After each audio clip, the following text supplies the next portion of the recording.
It's a good thing. It's a great thing. Well, welcome to Around the Galaxy, the Star Wars Fan Talk Show. I'm your host, Pete Fletcher. Happy May the 4th to everybody today. I hope you had a great, happy, and exciting and positive May the 4th. It seemed like such a great day on Twitter today. I almost felt like I wasn't on Twitter at all, but it's so great to see you all. So great to see you hanging out with us. If you're joining us for the first time, well, thanks for checking us out. And if this is a return visit for you, well, you know the drill. Every single week, I have the opportunity to bring you a conversation where I speak to celebrity superfans, podcasters, creators, and authors. And this week is no different. I am today very excited to bring back a guest who was with us almost 2 years ago. He is the author of over 40 pieces of Star Wars fiction. Oh, it's all fiction. Well, not all of it, but most of it. 40 pieces of Star Wars fiction. And it's probably more than that since last time we spoke. And he has just released the Clone Wars Encyclopedia. I am very excited to welcome to Around the Galaxy for the second time, Mr. Jason Fry. Jason, how are you? Good. I'm good. How are you? May the 4th be with you. May the 4th be with you. I like your shirt. Day. Thank you. Yeah. So how did you spend your May the 4th? Let's see. Goodness me. I had in my non-Star Wars life, I taught a writing class. I was on ESPN radio in Syracuse talking Star Wars and the Mets. I watched Bad Batch twice. That was awesome. And then, like everybody else, I think I was on Twitter and on the web, seeing what cool things were out there and digging all of it. Yeah. And now, I get to cap it off with the best of all and be coming back to a show that I dearly love and admire. So thanks for having me. Oh, thank you so much for saying that. I'll send you that check next week. Probably it'll be in the mail, so that's good. But thank you so much, and thanks for joining. It's been 2 years almost since you were on the show last, and it's funny because I listened to the episode in preparation for this, and it struck me that so much has changed in the Star Wars universe since last we spoke. We got Rise of Skywalker, we got 2 seasons of Mandalorian, we got the end of the Clone Wars, we got the Bad Batch, and you have published, I think, 4 things. I have Star Wars Clone Wars Encyclopedia, Complete Vehicles, and Rendezvous Point from Empire Strikes Back from a certain point of view, and Showing the Same Face from the Clone Wars stories. So you've been pretty busy over the last couple of years. Yeah. No, it's been fun. It's interesting. I'm glad you remarked on that. I mean, one thing I think about all the time, and I've thought about it for years, but I mean, every new year or two as a reminder is just, when I was a kid, as a huge Star Wars fan, you get a movie every 3 years. Yep. There was Marvel had the 1 monthly comic. There was occasionally a novel. And then there were the newspaper comics, which I didn't even read in my house because we didn't get Newsday. So they were unknown to me, but that was it. Yeah. And now, I mean, it's such a wonderful, constant blizzard of stuff, whether it's on screen or video games or books or comics or, it's just, I mean, my younger self would have been like, I can't believe the future could be so wonderful. So here we are. It is pretty wild. I talk about it a lot about my 8-year-old son, who is a big Star Wars fan. I was telling you the other day that when your book appeared at our house the other day, and I showed it to him, his eyes lit up because he's a Clone Wars kid. And the funny thing is, he's got more Star Wars just in Clone Wars than I had my entire life. So it's been, it's purchase yours today at Amazon.com or wherever you purchase books. Clone Wars Encyclopedia. But there's just so much stuff constantly. And now you've over those last couple of years, you've released both this Clone Wars book, you've released the Complete Vehicles, and 2 short stories. Plus, just before that, you had a little book called The Last Jedi or something like that. Small project, a small little project there. What do you like to write more, or how do you approach them differently? Maybe a better thing, because I'm sure you enjoy them all. But the nice thing is that I kind of came up, so to speak, as sort of a lore author or nonfiction fiction. I sometimes like to say, because as you mentioned, it is all fiction, but yet you're writing kind of vehicle guides, etc. It doesn't feel that way. I enjoy both. And it's great when sometimes when I'm busy on multiple projects, it actually feels like you're not, like the one can kind of recharge the other, which is a nice trick if you can pull it Yeah. off. So I really enjoy both. I mean, I've just kind of trended more toward fiction recently, but right now doing the new Clone Wars character encyclopedia, I mean, that was much more the nonfiction fiction side. And I really enjoyed that, as well as going back to that specific project, because I did the original Clone Wars character encyclopedia, so that was really fun to revisit. And the book that I have coming out in the fall that I'm part of a team of authors on, Battles That Change the Galaxy, is once again, kind of nonfiction fiction, which has been a lot of fun. But, at the same time, getting to mix in a couple of short stories, one an adaptation, one kind of purely my own, was great. But like I like to say, like, as long as I can kind of close my eyes and hear the John Williams music, like, I'm good. Like, whatever it is, I'm pretty happy.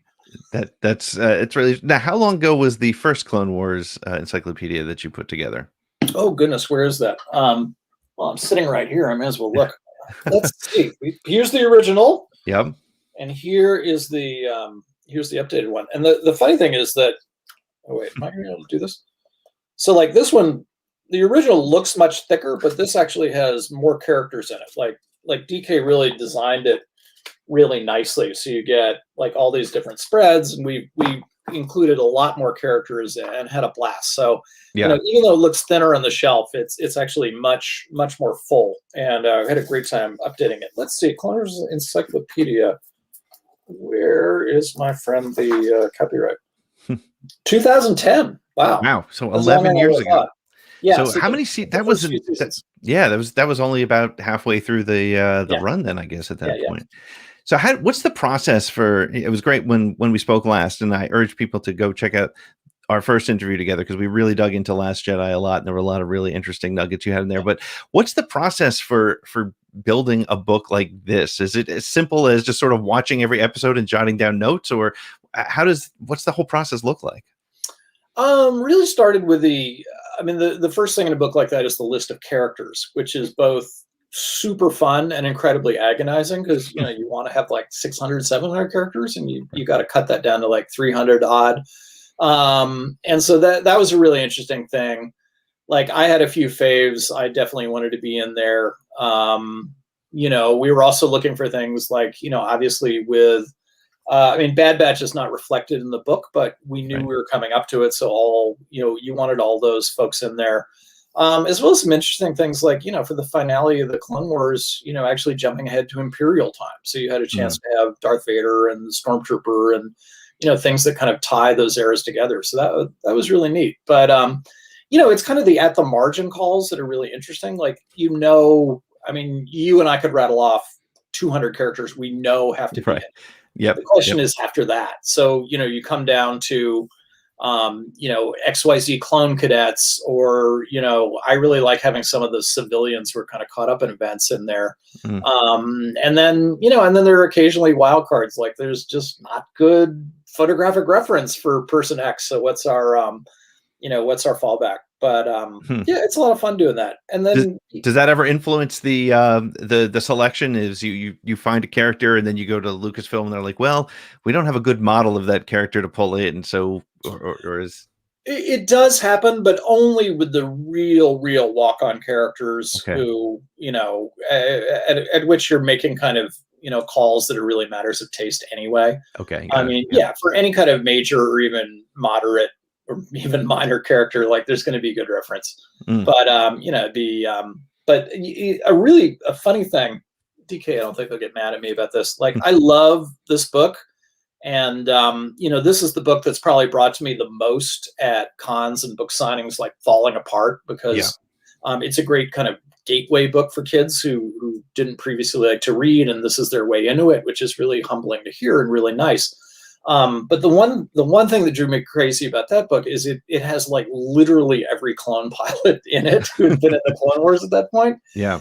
And the editor at the time was like, this description Hawk sounds too similar to Warthog or whatever. And Right. finally I was like, they're literally the same person. Like, I'm not even kidding. They're Yeah. literally the same person. They have the same role. Like, Right. there's only so much I can do.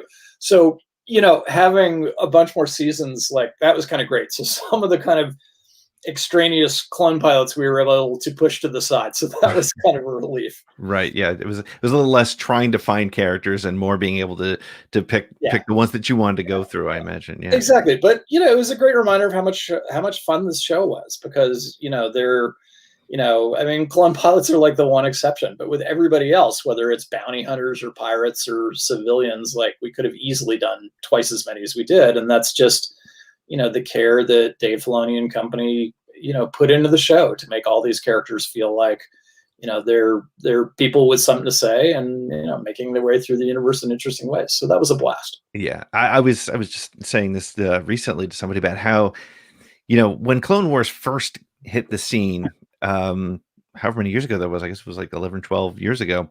I didn't watch it at first. First of all, I did not love the Clone Wars movie, so I was sort of burned by that, and I've come to appreciate it. I'm not going to say love it, but appreciate it. And getting into that series took me a little bit longer. And one of the things that was in my head was, how are they going to make a series interesting where you literally have carbon copies of the same exact soldier over and over? And that's one of the brilliant things about the storytellers in this series, is you literally care for all of them. You have so much. I mean, everyone is so different. That's hard to do. Yeah. No, and jump ahead to Bad Batch, where gosh, I mean, how many awards does D. Bradley Baker deserve for that? I mean, he's literally the whole cast, and you just immediately put out of your mind, like, oh, that's the same guy doing 6, 7, 8 different voices. And the fact that he's given 5 personalities to the Bad Batch alone is impressive. But then you add Fives and Cody and Rex and everybody else, and it's really quite impressive. Now, you've done a lot, between the encyclopedia and the short story. Are you drawn to that period of Star Wars, or is it just where you've ended up, recently spending some time? It's really the latter. I mean, I'll write whatever they let me write, and I enjoy all the eras, etc. But I will say, just I've always had the double vision of both being a writer in this universe, but also I've never stopped being a huge fan, which is great. And what was so much fun for me about Clone Wars was, I mean, none of us had that experience of having Star Wars unfold kind of 22 minutes at a time. Right. And that was, I think that was new for all of us. And I really enjoyed that. The learning that you were going to tell a story over, in 22-minute intervals over literally years. That was a different pace, a thing to get used to. And, I loved it. And you were mentioning, your son, same with me. I mean, my kid was like 6, 7 when Clone Wars started, and that was his entry point into Star Wars, because he didn't. I think it can be tough on kids feeling like, somebody's 30 years ahead of them in the lore. But, with Clone Wars, we were all on the same starting point. And so he really got to be, to feel like everything was unfolding for him at the same pace it was for everybody else. And that was really fun for him. So, when I look back on Clone Wars, I always think about that dynamic too. Yeah. And that's one of the things that's so great about Star Wars. There's always something new. And, I always try to remind myself and try to remind other people too, when they're getting a little snarky about things, like, it's always somebody's first day as a Star Wars fan. And, 100%. Yeah. Our job should be like, come on in. It is so great here. There's so much you're going to love. Come on in. It doesn't matter if you don't know anything. It's your first day. We're so glad to have you. But the thing that's so wonderful is that, there's a new show, whether, Bad Batch literally today or something else. There's always a new entry point for all those people. And I think that's terrific.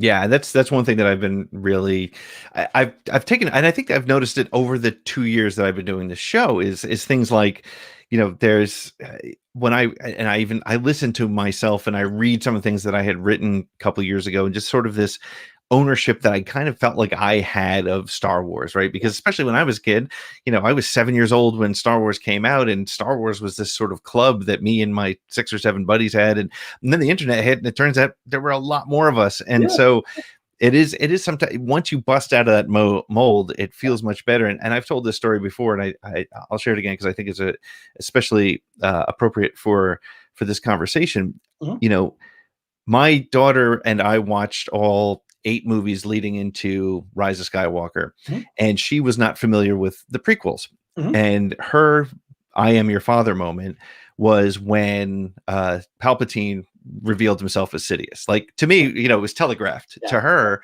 she turned to me, she said, "I knew there was something not right about that guy." And I thought that was great. Yeah. And that's a huge skill of the writer to be able to make that Yeah. work for somebody else. Yeah. The other piece is my son, as I mentioned, is a huge Clone Wars fan.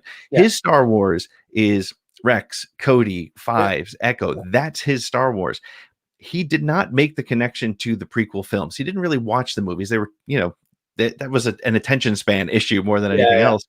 And we watched season 7, and when Order 66 hits and his guys turn, I looked at him and I realized I probably should have warned him because it shocked him. He Yeah. was damaged by that, Yeah. and it was but that's an amazing thing about where we are with Star Wars today. To your point, all these different doorways are what's keeping it fresh. And that's what's frustrating perhaps about some of the gatekeepers out there is it's not just their Star Wars. Yeah. No, it belongs to everybody, and that's awesome. And there's and look, we all want to do a little touchdown dance on where we were and how far back we go. I mean, that's just human nature. But Yeah. there's a way to do it that I think lets people be welcomed in. Like, hey, yeah, 1977, I was 8 years old and it was wonderful and it changed my life, etc. All true. Yep. But it's your first day and it's going to change your life, and that's awesome. So come on along, and we'll do just different touchdown dances side by side. And it doesn't Yeah. matter if it's one day or God, how many? 50. Like, it all Yep. works. Yeah. Yep. Well, and I think that that's one of the interesting things, and I'd love your perspective on that too, is if you watched Clone Wars, you were kind of used to that weekly sort of serialization of Star Wars. But the state of Star Wars, I think, in the social media space, and I'm not going to talk about the negative pieces, but in the social media space as a result of Mandalorian, probably more so than Clone Wars, because I just feel like Mandalorian reached more people. But how do you feel about binging or weekly? How does that, what's your preferred method, and what's the benefit to either, in your opinion?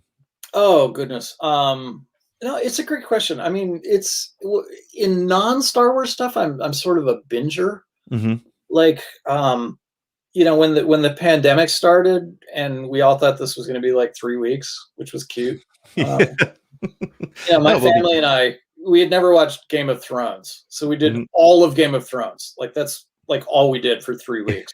Like, are we doing 2 or 3 episodes a night? And it was great, and we got done, and then unfortunately there was a whole nother year of a pandemic, and so we had to. What do we watch now? Yeah, exactly. We were like, okay, we're done. Is the world? Oh no, okay. But so that is my normal mode. But I can't do it with Star Wars for a couple of reasons. I mean, one is I just want to know, and I have trouble waiting that long. Right. But the other one, frankly, is being on Twitter, both as a fan and also it's kind of part of what I do. Like the spoilers are not going to last. So, right. Sometimes out of defense, I have to go and see it. But 95% of the time, I don't want to wait around anyway. So yeah, I'm there. And I do like that it's made that connection to the serialization that George had first envisioned, and I think it helps the community, right? I think we all kind of, I like you. I didn't get into Game of Thrones until season 7, and then I had watched all 6 previous seasons in over a couple months, and having to wait that week was painful, but it was like a sweet agony because you were like, let's talk about it. Let's figure out what are we going to see. And to your point, Twitter or any of the social media platforms, having those conversations, it reminds me of when I was 10 years old waiting for Empire and kind of talking to my friends about what we thought we were actually probably more Return of the Jedi, because we had no idea what to expect in Empire, but kind of that. What's coming? What are we going to see? What's the resolution going to be to where we left that conversation? I do have a funny story about binging, though. aspiring writers out there, do with this what you will. But I binged The Sopranos like 4 years after everyone else on the planet watched it.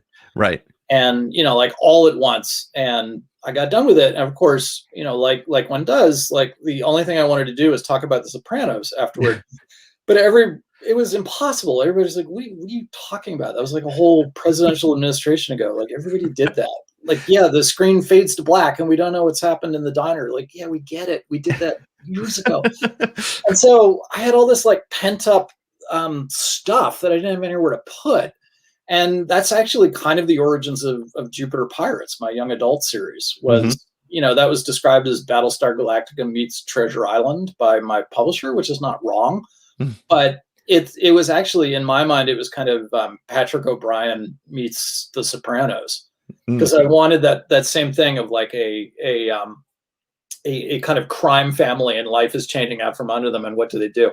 So in a weird way, like I think if I'd had somebody to talk about The Sopranos with, I probably wouldn't have written Jupiter Pirates, but I didn't have anywhere to go, so it had to come out somehow. So I don't know. But, that is one of the challenges with binging. Like there's so many things that I want to watch, and there's so many things that I want to, but I'm afraid to start it because there was a point there where everything that came on I was watching. It was like, I'm not going to miss this boat. I'm not going to miss that boat. Yeah. And now there's just so much. And I love that. That's so funny. It is, I was the same way with Breaking Bad. When I got to the end, I was like, hey, did anybody see Breaking Bad? They're all like, yeah, we've been there. So yeah, I still haven't done that one. So I don't know. Maybe I can get another book series out of it. Right, turn into something else. So where do you feel like and maybe you can't answer this because of your connection to some of the things that you're related to, but what are the, well, let me ask it this way. Of all the things that we know are coming out in that giant list of things that stood behind Kathleen Kennedy back in November, what are you looking forward to most? Of which story do you want to hear the most? Oh, that's a good question. I mean, my perspective has changed a little bit in recent years. I mean, up until Rise of Skywalker, I was pretty plugged into stuff because I had so many projects. Last Jedi, obviously, I knew way ahead, but right. I had read, I'd read TFA, I'd read Rogue One, I'd read Solo ahead of time, so I knew kind of everything that was happening there. Because I have a smaller workload right now, for whatever reason, that's not true. And, as a writer, I may feel one way about it, but as a fan, it's actually been kind of great. Like, it was really neat going into Mandalorian, not knowing anything, and going into Bad Batch, not knowing anything. And so, that was, and I understand this is like the smallest violin in the world, but that was the one part of being, a really kind of busy Star Wars writer that was a little bit of a mixed blessing. It was impossible to be surprised by stuff because you were always working kind of 9-10 months ahead, and having to keep secrets. And one of the things that's so much fun about Star Wars is talking about Star Wars. Yeah. And there'd be the reverse of my Sopranos problem. There'd be stuff I couldn't talk about because and then it does come out, and that's what you were dealing with 8-9 months ago, and everyone is super excited, and you're 9 months further down the road. So, right. The good side of a slightly smaller workload, Star Wars wise, is being able to sit there and watch Bad Batch and be as excited on Twitter as everybody else because it's brand new, and that's been pretty great. Yeah, it's and I think there's also the way the fan base is working right now. There's so much, as you said. I mean, you look at High Republic, and you can get excited about that, or you could get excited about Book of Boba Fett, which has changed my I can't wait for I want Mando, I want Obi-Wan, but Boba Fett sitting in that throne, blows. But that's again, maybe that's related to what you were saying before. It's a different doorway for me. That's a doorway that I can't wait to bust open. But and how would you agree with the statement? I've made this statement a couple times, that we've never really gotten a show from Dave Filoni that is at all what we've expected, right? I mean, when we went into Mandalorian, the expectation for me anyway, and I think a lot of people was there's going to be this cool sort of Old West bounty hunter kind of guy, and it turned into this amazing lone wolfing cub story, and with some Force elements. Rebels is not what I expected at all. I expected Rebels to be this ragtag group of people who get together and join the rebellion, and it turned into a Force story. It turned into a Jedi story. How do you agree with that? And is Oh yeah, and I think that's just good storytelling. I mean, the audience always thinks it knows what it wants, and there's usually a struggle when the audience process that what they're being given is not exactly what they thought they wanted. But that's not good storytelling. right. Good storytelling is giving the audience what it actually doesn't know it wants, but will be with you once they get it. And it's not quite giving the audience what it needs. That feels a little off, but it's throwing some curveballs and making people see, like, the perfectly straight road you thought we were going down, we're not going there. We're going over here, but you're going to enjoy that journey more. And I think Dave Filoni has been great about that. I think George Lucas was great about that. I mean, this wonderful Flash Gordon serial that's a mashup of samurai movies and westerns and war movies and every other thing turns out to be this really kind of searing, amazing family drama about forgiveness and mercy. You didn't see that when Luke fired the shot that destroyed the Death Star. But yet that's the story that keeps us coming back 50 years later. It's not the Flash Gordon serial, wonderful though it is. It's what that wonderful starting point was a springboard for, and not at all what any of us would have expected or predicted in 1977. That's a great point. And I think you're right. I think I hate to ask you a Last Jedi question, but I'm going to, because I think that's one of the things that people often refer to when they have an issue with Last Jedi is that he went to a different place that people weren't expecting or feel. Did you feel that when you were working with Ryan on after you received the story, if I remember the story correctly, you got a near final script, and then you worked from there. Did you feel like this was going to hit people in a different way? Yeah. And one thing I remembered, I mean, the issue of working on projects like that is you by nature, you get too close to things. There's no way around it. To be fully, to do your job properly, you have to get really embedded, and you're going to be too close to stuff. But so I was a little taken aback by the initial reaction. I shouldn't say that, by some of the negative reactions to Last Jedi, because it's not like that was the entire thing at all. But one thing I tried to remind myself early on was that when I first read the script, I mean, before I knew I have the privilege of writing the novelization, like, it took me a while. Like, I kind of had to sit with that story a little bit and kind of process it. And it took me a little, and I thought, if that was true for you, it's only fair to let people go through that as well on their own time. And in a way, the Last Jedi novelization was the first novelization that did not come out right with the theatrical release of the film. It came out with the Blu-ray, and I think that's now pretty much standard in this industry. But that was the first one, and I was disappointed at first because by nature it's going to kind of knock down the buzz around a book if you're not out with the theatrical release. So I was not happy about that. But I actually came to see it as a real blessing, because I felt like the novelization was actually really well timed, because with coming out with the Blu-ray, that coincided with a lot of people had seen it once, maybe twice, and they'd gone on to other things, and they'd had some time to actually sit with it. So it was actually a way to re-engage with the story, and give it another shot for people it hadn't quite connected with. And that's great. I mean, that's, ideally that's an even better role for a novelization to play.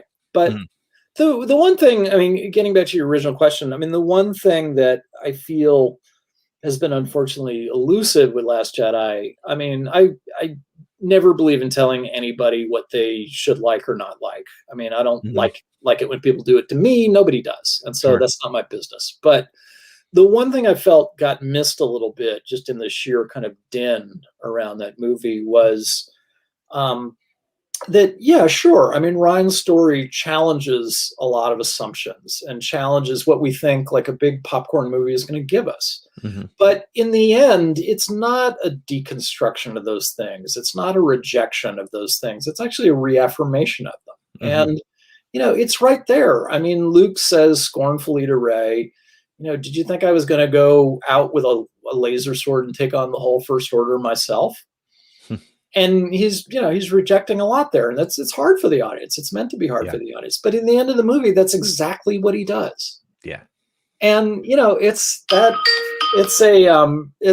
a reaffirmation of all the things that Ryan was getting you to challenge and think about. And I do feel sad that kind of got lost a little bit, because I thought that was something that movie did so wonderfully. But again, that worked for me. If that doesn't work for some people, that's okay. Yeah. I always feel that the irony is that people who don't like it because it wasn't the Luke Skywalker they wanted, because the myth of Luke Skywalker had been so blown up, missed the entire sort of denouement at the end of the story. Is that's exactly what happened. He did become that legend, and Rey also saw that he was not the legend that she expected, that she wanted to see and needed. And I think that's a really important and interesting part of the story. So how did you this is a dangerous question, but how did you feel about the connective tissue through Rise of Skywalker? Were there any big pieces in there that you were really happy to see come to life?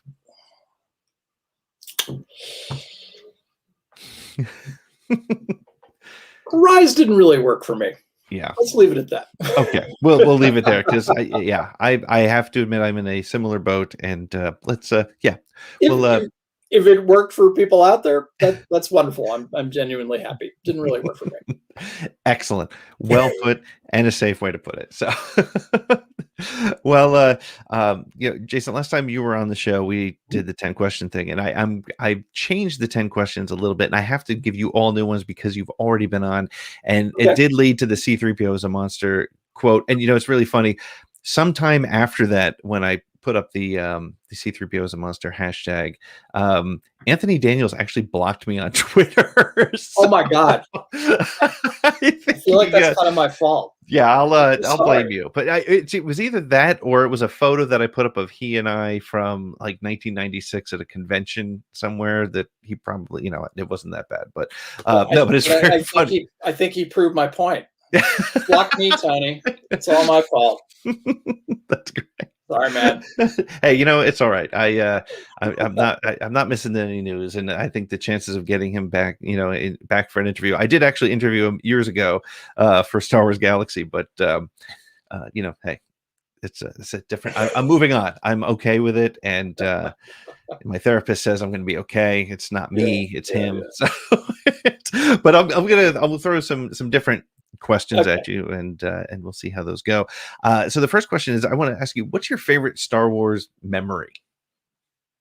Oh, wow. Goodness me. That's great. I'm going to answer this in a roundabout way, but I think it'll make sense. So, Star Wars came out, I was 8 years old. I liked it. Mm-hmm. I really liked it, but I didn't immediately know it had changed my life. What is going on here? Somebody really wants to talk to you. Yeah. That's not part of this. Is that Skype video? Have I forgotten something? Oh, shoot. Sorry. Yeah. It's your 8:30 meeting.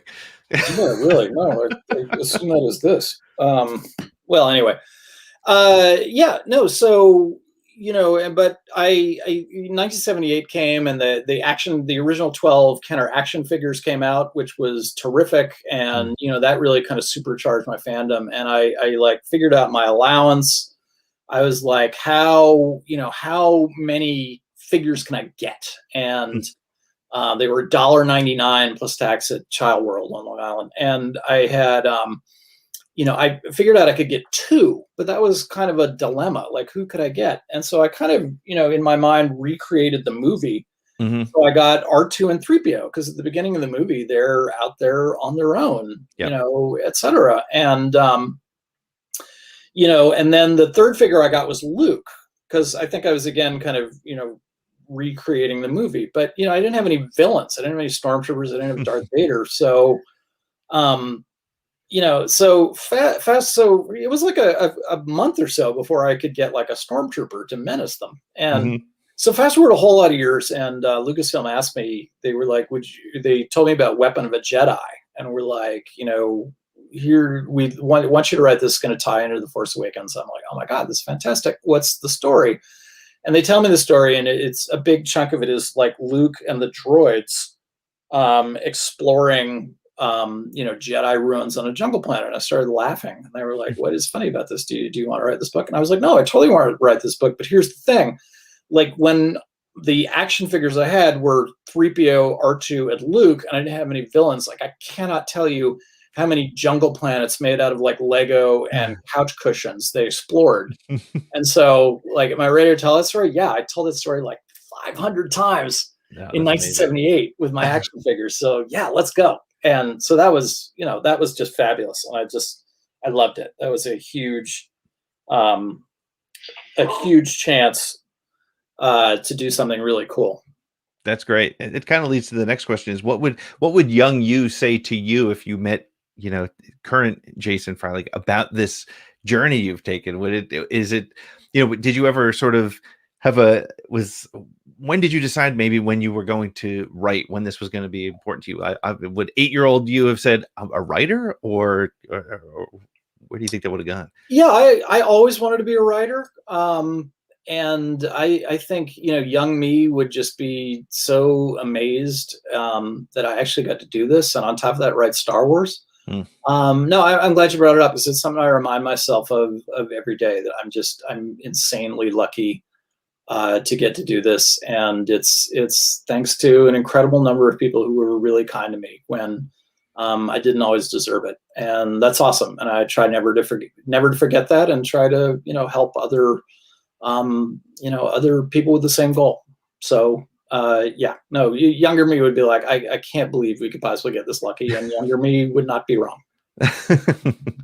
That's great. It is the, I don't know if you saw, but and I'll toot my horn because I was so happy today. My question was used in the GMA interview with Dave Oh, cool. Filoni, and my question for him was what is what's something you remember that George told you as you go into writing and creating new Star Wars? And he said, we ultimately have to remember that this is a story for kids that needs to provide them hope and something to work toward. And that's, if if that could inspire somebody now as much as it did back then, I think that's a great direct connection. So sort of shifting gears just a little bit, Nate, tell me an actor that you would like to see in a Star Wars. I was going to say movie, but boy, I'll take it. Movies and streaming series are not that far apart anymore. So, in a Star War, who would you like to see in a Star War, actor or actress? Oh goodness me, that's I'm going to duck that one, but for a good reason. Is Okay. that I think something that's so remarkable is, I mean, Star Wars has proved really amazing at finding some terrific actors and letting them do amazing things, whether it's, Phoebe Waller-Bridges or John Boyega or, Oscar Isaac. I trust them far more than I trust me to find that kind of talent and figure out where it is. But I'm also going to use that as an excuse to let's throw some more applause at D. Bradley Baker, who, just I'm in awe of what he did with Bad Batch, and it's just a fantastic performance for everyone to enjoy. I'm sure the fraternity of voice actors, I'm sure, are like, oh my god, that was like the master class, and you killed it. That's amazing, and Yeah, they're not wrong. It's because that's fabulous. I can only imagine like what goes in his head. I can't imagine how you separate yourself because, and I was saying this to a friend earlier today. The voice for Crosshair is so different, but yet it's such a clone voice, right? There's a little bit of hiss to it. There's a little bit of Yeah, sinister yeah, yeah. sound to it, but at the same time, it's still clearly one of those other clones. And so that alone is impressive. But then all the other things he does, and Stanton's Tarkin is pretty impressive as well. Yeah. I mean, it's like resurrected Peter Cushing with the way he pulls that voice out. But yeah, I was fortunate enough to I spoke to Mark Thompson over the summer. He was a guest, and he's another one who can just pull him out and just run with him, which is Mark is so unbelievable. I had the great good fortune to do some early events with Mark, and then having him narrate Last Jedi was just fabulous. But it was funny though. I usually make sure to read my own stuff aloud in the editing process, because you catch so much that way. Good tip for writers: read your own stuff aloud. You'll catch so many things that your eye will just miss. So actually, I couldn't listen to Mark's narration of The Last Jedi, which had nothing to do with Mark, which was his wonderful self. It was just that I hadn't had the chance to read it out loud, and so I kept cringing at things that I wanted another shot at, and I had to turn it off. And I felt guilty. I was like, I stuck Mark with that bad word or that clumsy phrasing. But he's wonderful. He's a Star Wars treasure. We're so lucky to have him. Yeah, he really is. He's fantastic.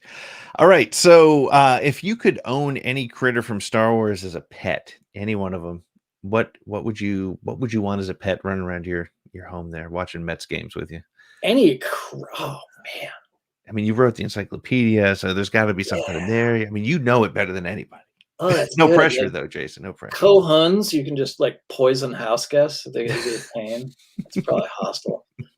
Tucas are wonderful. They're fairly. I mean, yeah. I don't know, give me a good dewback. Can you imagine rolling up at like the CVS doing your errands on a dewback? That's pretty cool. Yeah. All right. Dewback it is. Excellent. Similar to the question before, what's your favorite non-Star Wars movie? Assuming that your favorite movie is a Star Wars movie, what's your favorite non-Star Wars movie? Vertigo. Oh yeah. Oh my God. It's just such an incredible movie. One of those, I won't spoil it for people who haven't seen it, but one of those great movies where you end it and the thought of what in the world happens next is like really unsettling and will keep you up. I'm actually about to do my first post-pandemic trip, and I'm going out to San Francisco. And my one regret is I'm like, it's too early to take the Vertigo tour, which has been on my list for years. But we probably haven't progressed to that, like getting on a minibus with a whole bunch of strangers. So I'm going to have to let that one go a little bit. Yeah. What's yours? My favorite non-Star Wars movie is Blade Runner. Yeah. Great call. It's one of the, it's funny because I think when people hear you're a Star Wars fan, they assume you're a science fiction fan. And I'm not really a big science fiction fan. In fact, me and Ken Knapsack out on the West Coast, we talked about it. We said I'm not a science fiction fan. I'm a Star Wars fan. And that's not to say I don't like science fiction, obviously, because Blade Runner is my favorite non-Star Wars movie because I think it's pure science fiction in that regard. But yeah, that's I hesitate to say which cut because it does change depending on the mood. But and Blade Runner 2049 as a follow-up was very impressive. I don't know if you saw that as well, but I did. I want to see it again because I saw it, and I think being a big Blade Runner fan myself, like I watched it kind of like processing it, which is not the way to watch anything. You should just watch it. So I'd like to see it again and just watch it. Do you find as a writer because I'm a wannabe musician, so when I listen to music, whatever it is, I take every single thing apart. And in fact, my dad is always like, how can you enjoy music? And I really, really do. Do you find that when you're either watching a movie or reading a book, you're overanalyzing, or are you able to kind of separate your vocation from your entertainment? It's impossible. I have a mental red pen in my hand all the time. And it drives me crazy. And boy, does it drive people around me crazy. It's that's just the way it is. But No, I'll often, particularly with Star Wars, because I mean, this is compounded when I was, kind of in the know ahead of things. Mhm. Like then I'd be, the first time watching it, in addition to having kind of the storyteller red pen in my hand, I'd be like, what didn't match up the way we thought? Like, what are missed opportunities? And so I would immediately try to go see something as quickly as I could right afterwards, so that I could get Mm. more of a just experience of just sitting back and enjoying it. But that's what's the old, this is the life we chose. Yeah. There you are. As a musician, Yeah. you can't turn that off. No, but it's really interesting. And so when you love a movie like a Vertigo, it must really work, right? If you can just dig yourself into that and have that sort of experience that way. So, all right. So, name a character who needs their own spin-off series. Ooh, character needs their own spin-off series. So that's a good one. I think we're getting this. At least I don't know anything about what Rogue Squadron is, but that would be my hope. But I mean, I've always been a huge pilot fan. I mean, that was, that went into Rendezvous Point, the story we mentioned earlier, and we've had novels and comics like that, but a show that was pure pilots. Oh, that'd be so much fun. Yeah, I'd love to see that. Yeah, I would love to see a connection to some of the older pilots and the newer pilots. It's funny you say that. I mean, I would love to see some Wedge stories and get some more Wedge, and I love the stuff that we got from which series was it? Was it Victory's Price, or what? I honestly I can't remember. I try to read as many of the books as I can. Alphabet Squadron, Alphabet Squadron, and that sort of thing. Wonderful trilogy. Yeah. Do you ever play? This is related, but do you ever get a chance to play the Star Wars Squadron video game to sort of put yourself in that spot? Terrible at it. You're not going to be good at it. I'm not good at it, but I love playing. Back in the it was either X-Wing or TIE Fighter. Yeah. Yep. Anybody who actually plays video games is like, listen to this guy. But I literally don't remember which one. But I found the control that activated the little camera that follows you. And so I was like, oh, this is so cool. And I did one mission that way.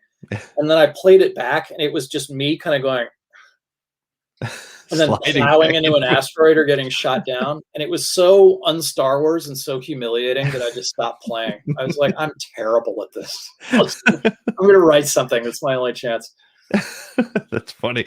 Yeah, I play Squadrons, and I get, killed immediately by some 7-year-old in Nebraska and just yelling at me and such.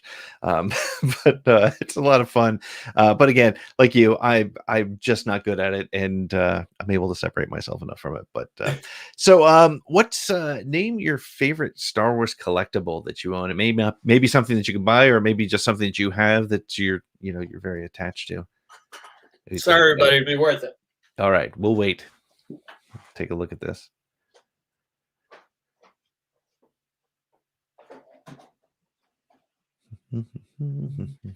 This one I'll need to have some music play, I guess. Yes, this is why I'm Pete Pilot Error Fletcher. Yes. Okay. He's back. Okay. Stormtrooper helmet. That's nice. When I was a kid, I wanted 3 things from the world. I wanted season tickets to the Mets. Right. I wanted a T-Rex skull, and I wanted a set of Stormtrooper armor. And I discovered there are like 8 T-Rex skulls in the entire world, or whatever it is, and they're like 6 feet long, so that wasn't going to happen.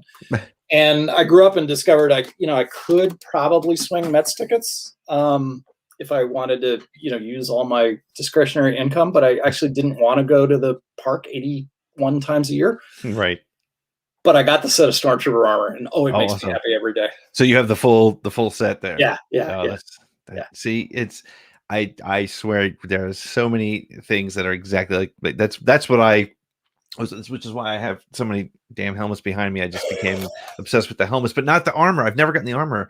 And now, is that was that built by a 501st for you, or was it? Kind of proto 501st. I got it. Oh goodness, I want to say around 2000, when it was all sort of sub rosa and on the down low. And I figured out somebody who knew somebody, and they I sent off like a money order, and they sent me the kit, and it was beautiful. And with the instructions with how to put it together with like a hot glue gun and everything, Yeah. and it was wonderful. It Oh, was that's great. great.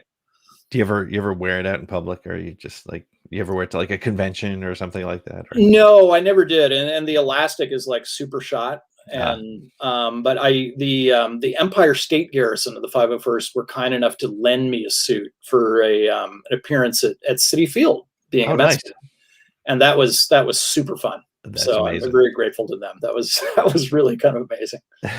That's so great. Yes, I think every kid our age wanted that stormtrooper armor, and I'm Oh sure a yeah. lot of them still do. But yeah, that's great. So happy that you got it. All right, we're gonna make a Mount Rushmore of Star Wars characters. So you have to Okay. give me the four that need to be there. Now, this question may come off the list because I've asked a couple people, and it's been remarkably pedestrian in the choices. No offense to those before, but you may go there too, and that's cool. But who are the four faces you're putting on your Star Wars Mount Rushmore from any part of the any media? All right. Let's see. I tend to be too diplomatic. Let's see if I can duck that a little bit. Well, Han Solo is the number one. I mean, Han Solo, I was a Han Solo fan as a kid. I'm a Han Solo fan now. Like, Han Mhm. is the character who always spoke to me most. So, yeah, I mean, if I don't think there's a front and center on Mount Rushmore, but it'd be Han. All right, now I'm going to get diplomatic just by myself. I mean, I'll put, I'll go to the prequel trilogy and do Qui-Gon. I think it's just Okay, a that's a good one. fascinating character.